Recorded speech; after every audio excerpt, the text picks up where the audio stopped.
and not you or some worm is gonna make me do something that I don't want to do. Just let go, my dove. Ugh, I'm not your dove. You're being gross and really creepy. I'm not being creepy. No, you're being so creepy. I don't get it. Yeah, me neither. I'm being totally honest right now. I really had to hype myself up to watch this because I just finished watching the episode and decided to do a review right after. That's an occupational hazard right there. I don't know why this episode made me so irritated. I'm gonna attempt to try and explain it as we go along. Last time we left off, Kit and Elora had found Airk. Yes, he's super evil and they're doing a whole bunch of dialogue that just sounds very annoying, and it just feels very, I don't know, freshman year, junior high school. I can't really put my finger on it. And why am I not surprised that they decided to make him evil? Now, I'm gonna explain to you guys exactly why the last episode, I think I know now, I'm kind of piecing it together, why this last episode, not to mention the entirety of this freaking show, makes me so mad,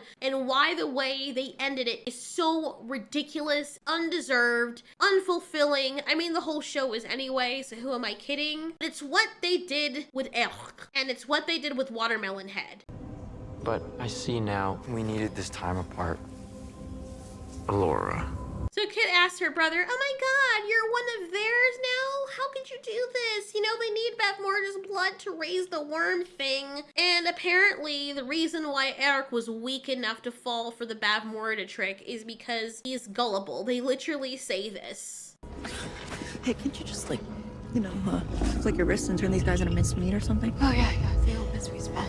That was just drag him out of here. So were they being sarcastic? I wouldn't even put it past them being able to do something like this, because for the entirety of the show, the characters have been pulling convenience out of their asses. Every time they need something or something needs to be done, guess what? All of a sudden, it shall be given to you. It's like they have spawn points all over the show, and every time you need something, you just activate the freaking cheat code, and whatever you need, like Willow's flamethrower, just materializes. So of course, Jade and Mouseman decide they're gonna jump because they're both in love with girls. I don't know, love them back, I guess. Well, one doesn't. I don't know why Mouseman would do that, because Elora made it pretty clear she does not like him in that way. Jade, I guess. Sure, why not? And then Boorman's like, think about it for a second. You know, like, what if you make some big mistake? Jade says that they need a leap of faith to get to the Memorial City. And I like how Willow was like, well, what if we're not meant to follow them? Like, I don't even...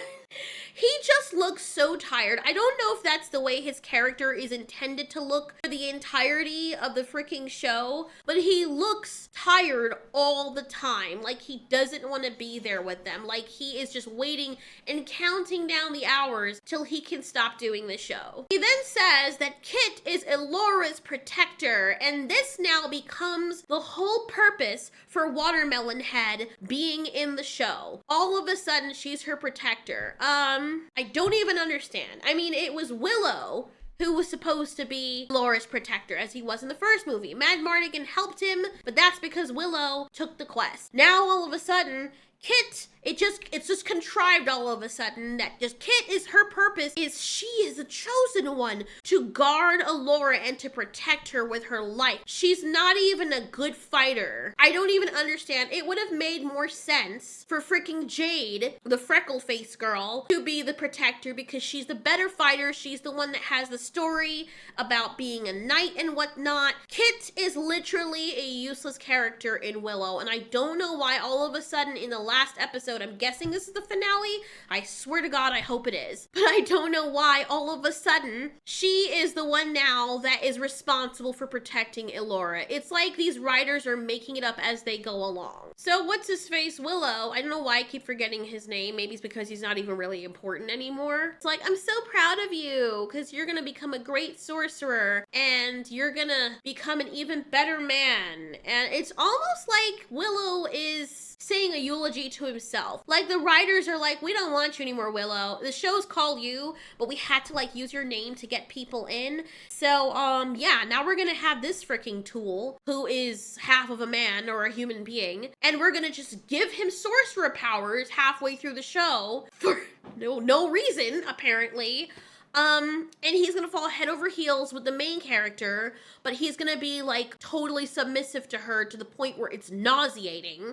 And he's gonna want to give up his life to save her and do all these things that don't make sense. And the place for you is to just usher it in so we can discard you and choose these nobodies. Anyway, they jump off the freaking cliff. Boorman's like, what if there's something bigger worth fighting for? And then they do this whole spiel and Willow's like, all right, well, good luck. I'm staying. Boorman jumps off of the waterfall and Willow's like, look off to them. I like how in this last episode, they're trying to make Kit look as though she is like the freaking sweet, soft character that believes in right and goodness and honor. That was not her character throughout the entire show. She was a brat. She was very hateful and very disgusting and very unlikable. And in this last episode, they now flip to 180 and are like, she's gonna be the new hero, guys. Everyone like her. Look how good she is. Look at what she's fighting for and how sweet she is and how she cares about her brother. There's only one problem. I don't care because there was never any lead up to her loving her brother. This is what we were introduced with when we first saw her and her brother in the show. Lose interest and then you're gonna move on to the next. It's like the one way you're totally consistent. No. She downplays him at every opportunity she gets, and then at one point she even threatens his life because she's having a freaking manic episode due to her ever-growing and unyielding ego. Princess Taramis secretly entered the tournament to fight for herself. Quick word, please. I tried that already. Why don't you make yourself useful? Say there was a tournament for my hand. Do you think you would win? She seriously takes up a knife ready to throw at her brother's head to make a point. And it gets worse. I'm just trying to remind you, the reason why I'm even doing this is to remind you, because this is a very forgettable show, so I wouldn't be surprised if everyone like me forgot half of what happened. She made it a point to do this in front of everyone, and she was willing to hurt her brother. This is one of the first really bad offenses. I don't want to miss. You embarrassed the prince. Go on. Then she talks about how in a world where she's grown up, where marriage to other people or arranged marriages are completely normal, she's like, I don't want to do that because I'm special and whatnot. Oh my God. Then her brother comes in. Remember this. Her brother comes in and says that he was able to talk to the prince and the king of the other country and kind of settle down everything. Smooth everything over. I Explain think you should stick to chasing girls, rather than sticking your nose in matters that you're incapable of understanding and are not your concern. Okay, that was his stupid bitch-ass mother. But then, after he goes to bat for his sister, she also piles in on him and says this. What do you think you're doing? And ask for your help. No. You're gonna get it anyway because you're my sister and I love you, despite your winning personality. Everybody loves you because you're so charming and fun. As long as they don't expect anything from you. Why wouldn't anyone love him because he's charming and fun? You should try it sometimes. Maybe they'd expect less from you because they get something out of being around you, which nobody else does. Look at her. She looks like she's pushing freaking 60. Because the moment that they do, you'll just leave. Just like Dad did. And so she acts as though her brother didn't lose his father as well. I had to remind you of all of that because this character, if you look back at all the other videos I've done on this, trust me, it's a romp. You guys will enjoy yourselves. I actually followed the entire bone snapping adventure, so feel free. This is who Kit was throughout the entirety. Now she's a self-righteous you know what. The crone is like, your brother has chosen. I'm not the bad guy despite what you've been told. Her brother keeps on protecting this person who we know is Bavmordia or an offshoot of her. It says it figures because her brother is really gullible. It's like they choose every moment in the show to make him look like he's really stupid. I wonder if she had had a sister, if she would have been doing the same thing to her. Honestly, Airk has always been pretty gullible. And one time I convinced him that he had Buchanhagen's disease and that all of his fingers and his toes would like rot off if he didn't drink large amounts of vinegar. So she just basically admitted to us, the audience, that she's a freaking sociopath and she could have very well killed her brother. For those who didn't know, if you drink large amounts of vinegar, which Airk had to have been drinking to cure himself of this if he was afraid, it can cause very detrimental effects, terminal situations, and even death. But I wouldn't be surprised if their mother didn't even give a damn because she seems to really hate her son. Jade and Mouseman reach the Memorial City and so does Boorman. You guys see anyone around? Nope. What about that? You see that? Oh, terrific. Clearly they didn't see the gigantic freaking Titan juggernaut planet-sized freaking sandstorm with rolling thunder that's super loud right in their peripheral vision. He comes up behind them and sees it. What were they staring at the Memorial City for like 10 minutes like it's a freaking animated screensaver that they didn't notice the gigantic storm moving within their line of sight? It's the only thing on this wide plane that is moving and they didn't see it. They didn't hear it. I find that very hard to believe. Then again, I don't, because these characters are freaking stupid. It's dark, windy, probably the end of the world.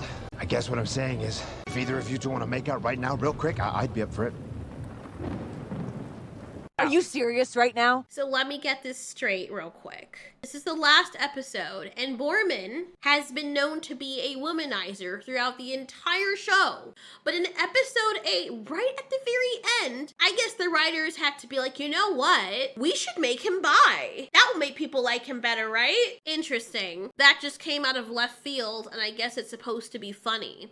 And then, here's the other thing. Why would that be funny? They're obviously doing it as a joke with the way they set the whole thing up. Why is him making a joke about kissing either of these guys and suddenly being seen as a bisexual a funny joke? Do these people not know what comedy is? Is that a low-hanging gay joke? Like, I don't even get it. I don't even get what the purpose is of that. So it's either those two things. Either they're trying to make fun of the sexuality aspect of it and failing at it, or they're just putting that in for good measure just in case people didn't like Boorman enough, which he's already one of the more likable characters, so that he's extra likable and seen as an extra moral character. Let's make him bi. Surprise, guys. You know, almost seems like they're doing it just to be like throwing people's faces. See, guys, now we have a bi character too. And he's Indian.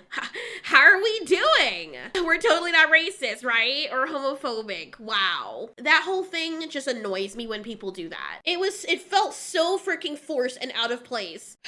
They go into the stupid light door thing. While they're in there, they're shown things that they really want. That's the Crone's way of trying to trick them and show them that you can have the life that you always wanted. It's her way of trying to get power from them and getting them to give up. Meanwhile, Jade, Mouseman, and Jafar try to find a way inside the city while they're fighting this evil sandstorm, but they can't get it open. You know what? I don't even want to go in there. We're running out of time! Why is she shouting at him that they're running out of time, but she's not helping him open the door? Did she help him open the door?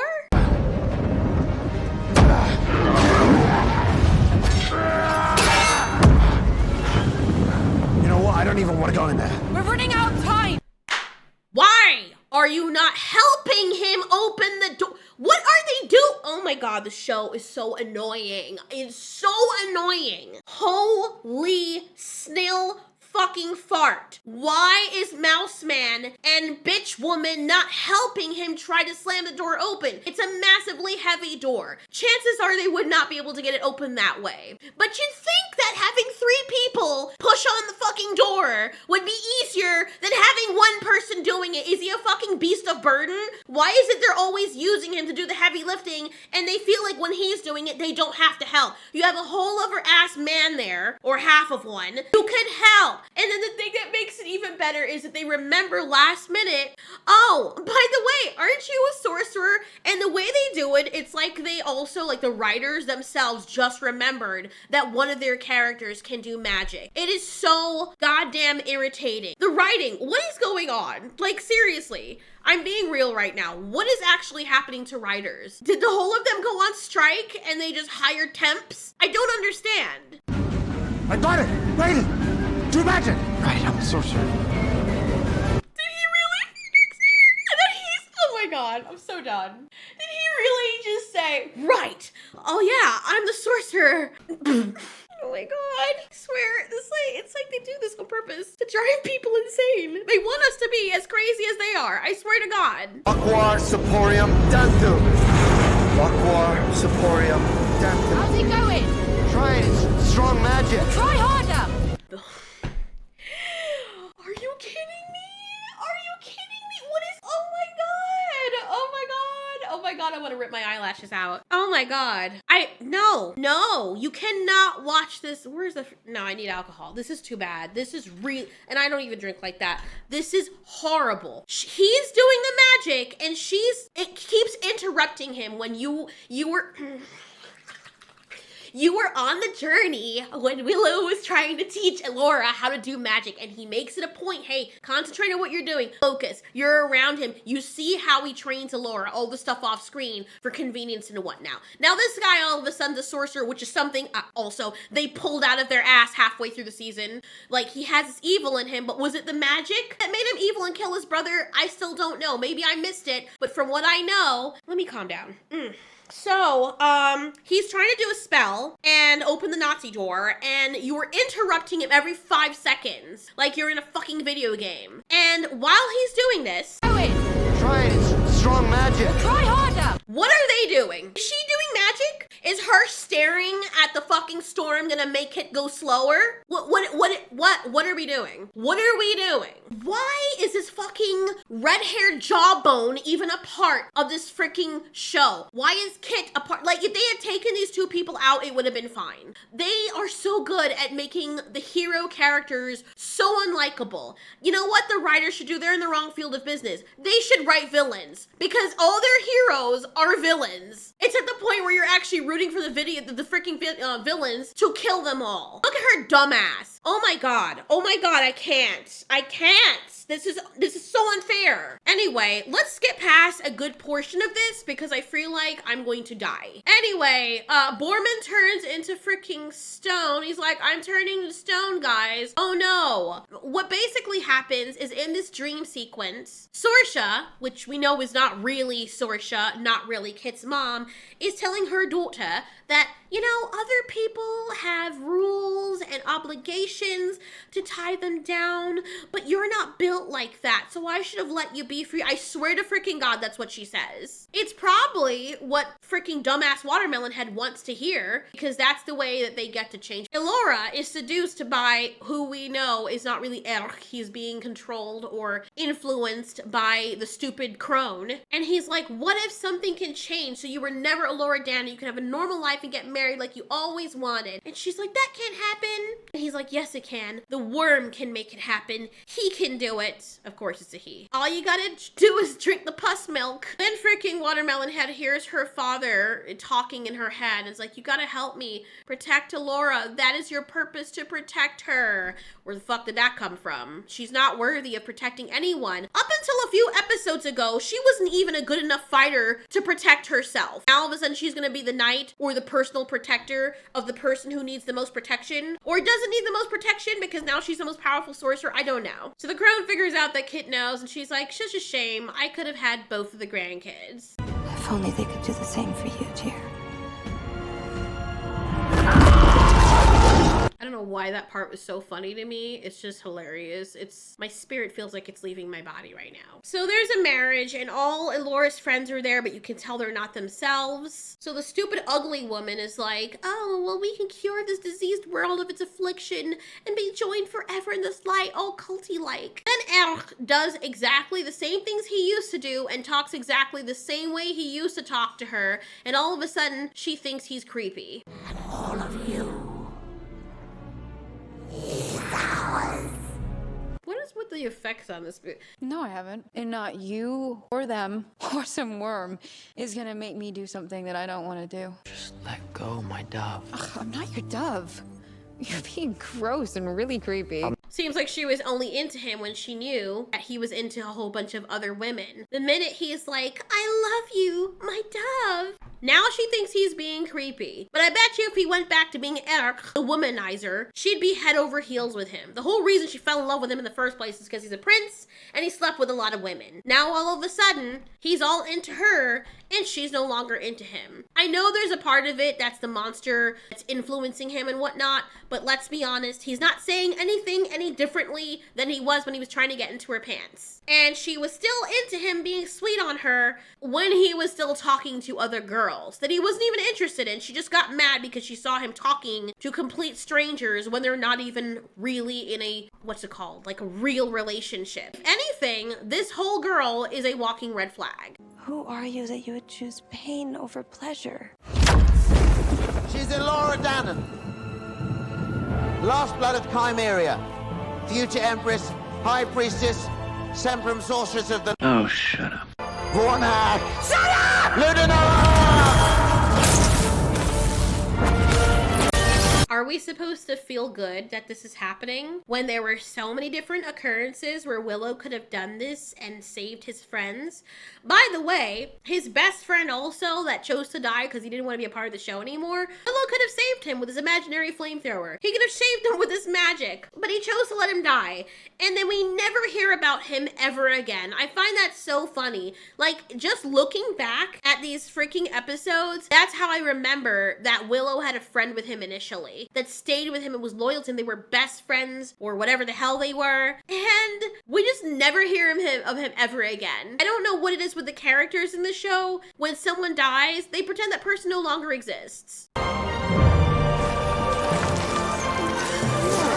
So then they play this How to Train Your Dragon music that, honestly, they do not deserve to have. So then when they all turn back into flesh, Elora's like, I've decided not to marry your brother. And she's like, I don't think you should. And Elora's like, why? Because he's possessed or he's just a little naive? Wasn't this the same bitch who was also very naive? Naive enough to think that he would love her? Naive enough to fall in love with a womanizer? Wasn't she way more naive than he even was when we started? But now she's like, oh, I don't want to be with him because he's naive. Bitch, you're naive. What are you talking about? Anyway, so we see what the real Crone looks like. That ugly woman, that's how she actually looks, and that's probably Bavmorda. Looks like Bavmorda to me. It has her crown. So the whole thing is about Elora facing off against this person and Willow being her hype man while everyone else just fights the freaking NPCs.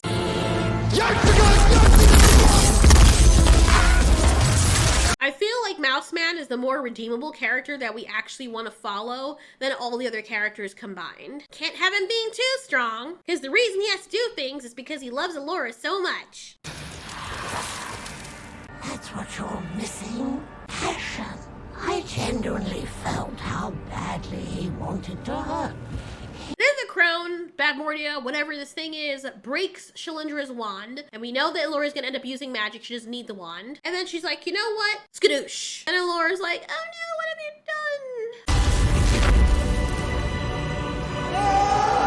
done? What the fuck is he crying for? Willow, shut the fuck up. You're gonna forget about him in the next 5 seconds. So freaking annoying. Gonna act like the character doesn't exist for the whole rest of their adventure, just like your best friend. You just met this person and you hated him when you met him, but your best friend, you don't even talk about him anymore. We don't see you mourning. We don't even see you sad. You're cracking jokes at every corner. You only talk about your daughter, but you don't talk about the fact that your best friend also fought alongside you and sacrificed himself many times to help you out. But here we are. So when they do showmanships of emotion like this, it doesn't feel deserved. It doesn't feel serious. Looking through the gate, Elora can see the land, the brokenness, and the death, and what the whole world's gonna look like if this Crone takes over. Oh, she could do magic without the wand. Who didn't see that coming? She ends up fighting the witch. Airk is like, oh no, witch, my love, I love you. Willow tells her, Elora, to believe in herself. He can talk in her mind that she's a more powerful sorcerer than he is. Interesting. I think an excuse for him not to be able to do too many activity-driven things. Anyway, Airk is fighting both Kit and Jade. It's a stupid fight scene. Apparently, Kit and Jade are supposed to protect Elora, but yet they can't take down one person. After the dumb Christmas light show and her having to do the twirl to activate her power, which is so stupid, the Crone is dead. And then she tells Airk as she's dying that he is the harbinger. You are the one that's gonna bring about the worm, or the worm's gonna bring about you, or some shit like that. You're gonna rule. All Jade and Kit can see is him kissing the monster. Then remember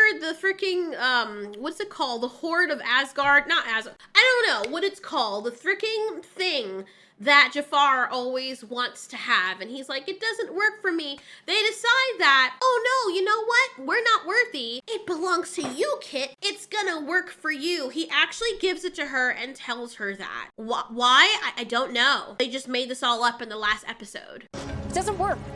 Didn't work for me. Didn't work for Allagash. But it's gonna work for you. I finally figured it out. This isn't my story. It's yours. You're the one.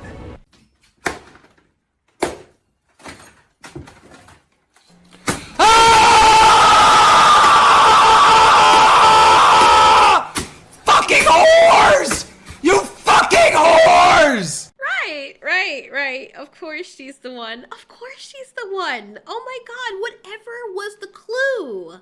Wow. This whole time, oh my God, this whole time, the entire series, I was actually thinking she was gonna be the villain. Like, I was actually convinced that she was going to be the villain because of how disgusting and deplorable they made her.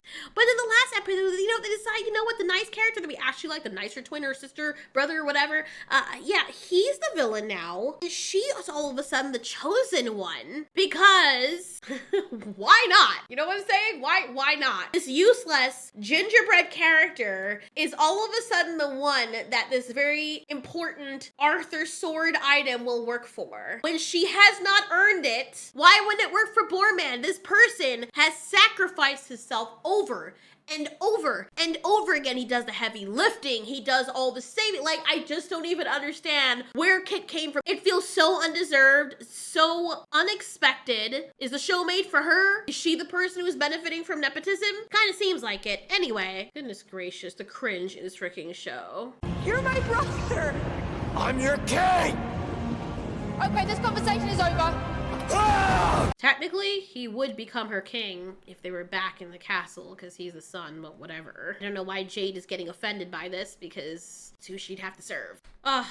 So then Watermelon Head has to fight her brother, and then she turns into fucking Iron Man because that item thing activates only for her because, you know, because she's the freaking chosen. I can't even speak. And she's like, I don't want to fight you. I don't want to hurt you. And he's like, you can't because I'm stronger than you. But she does because the item suit helps her. And she's like, I gotta sacrifice what I love, right? For the greater good. And all of this is supposed to be endearing and whatnot, but I don't feel it because the only thing that we've built up is resentment and hate towards this character. At least most people I know of. I thought I was alone, but when I talk to other people about this, everyone feels the same way. So this bitch is like, I want to say I had to sacrifice him. But then Elora's like, love is the most powerful thing in the universe.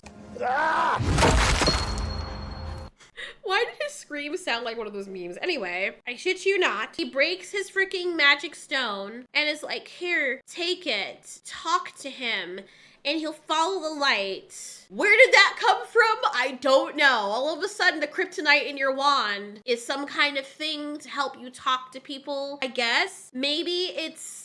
I don't know. I can't even attempt to explain it because it makes no freaking sense. But I'm thinking like he can talk to Elora through her mind. So if he gives it to someone else, they can. But why do you have to break the stone to do that? Why do you have to break the wand? Why didn't he just give her the wand? It's so stupid. It doesn't make any sense. So then we're supposed to have this end part with her talking to him. And she's like, listen to me. Hold on to the green dildo and just see the light. And I'm going to explain to you why this is so stupid. What is supposed to be a very emotional ending and build up and a climax ends up falling flat on its ugly little face. Eric. Eric. It feels like you're alone right now, but you're not.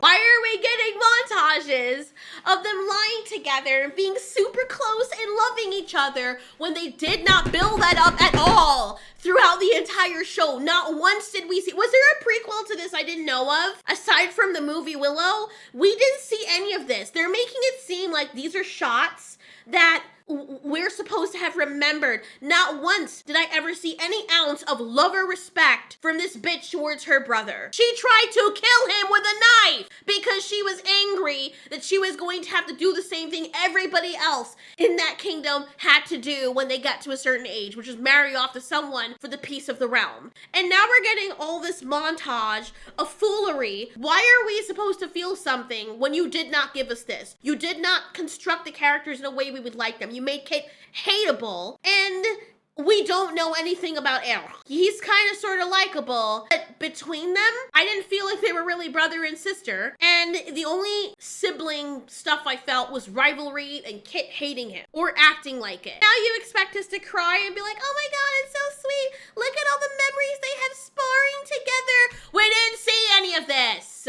Why should we care? Then he's brought back and she's like, hi.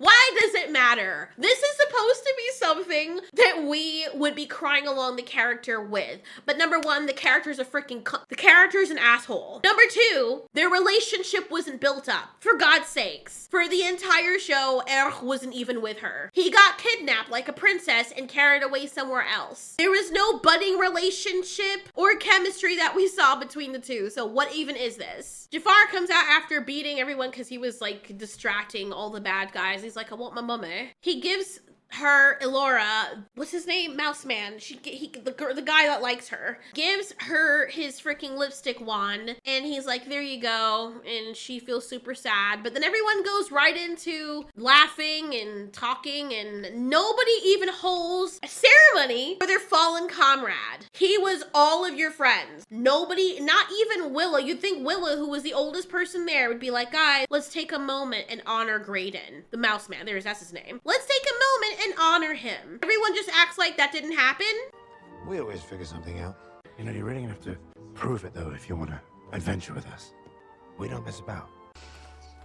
The only person that seems to care is Elora, which I guess makes sense, but Graydon also fought with you guys. He also fought alongside you to protect you. Kit also got to know him. He was the person she was supposed to marry. Then they're like, shouldn't we go back and kill the worm? And Willow's like, now we've really pissed it off. And he's like, nah, it'll be fine. I've got you girls, and soon there'll be more people. Oh my God. Then they talk about Mad Mardigan because they want to please people. And they're doing callbacks to the movie like, hey guys, remember berries? Remember how Mad Mardigan rolled into a snowball in the first movie? Elora, whatever her name is, looks longingly at the door because she misses Mouseman, but she is feeling for him. There's no rush to get out of there because they're not going to do anything. They're literally just walking back to wherever to try and figure things out. But she, knowing how she felt about Graydon, doesn't stop and tell the others, hey, Graydon was my friend. I really cared for him. He sacrificed himself to save me. She did say something. She did say something along the lines of, no one's gonna know how brave he was and blah, blah, blah. No one stopped to hold a ceremony though. Like just a short one of everyone saying something, of the other characters even just acknowledging that he was an actual person who they now think is dead. Really?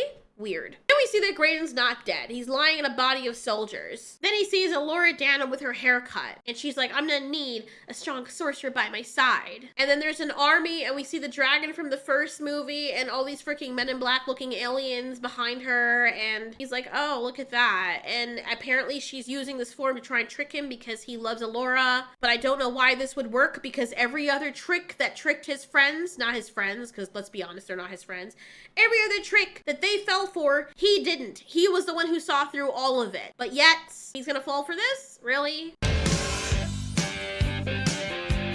And then they use the most inappropriate music to end this freaking feces fest. I swear to God, I hope the show is over. Oh my God, this was one of the most unpleasant things I've had to sit through. Jesus Christ. Thanks so much for watching. If this has been Ultiori, you ask, we answer.